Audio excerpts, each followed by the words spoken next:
Islamic stories کے معزز دوستوں، میں ہوں محمد ظہیر اور آپ تمام دیکھنے اور سننے والوں کو میری طرف سے السلام علیکم۔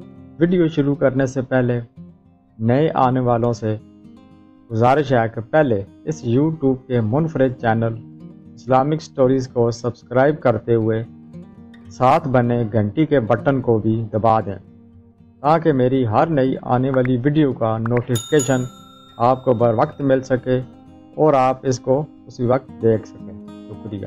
حدیث میں آ کے ایک یہودی چرواہے کی بکریوں پر ایک بھیڑیے نے حملہ کر دیا۔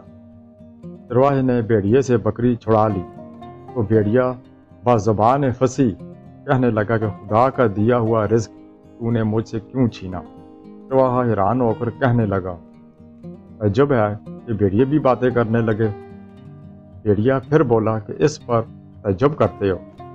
زیادہ تعجب کی بات تو یہ ہے کہ مدینہ منورہ کی طرف ہاتھ کا اشارہ کر کے اس طرف اللہ کا رسول تشریف لا چکا ہے، جو اگلی پچھلی ہو چکی اور جو ہونے والی ہیں ساری باتوں کا بیان کرتا ہے، پھر بھی لوگ اس پر ایمان نہیں لاتے۔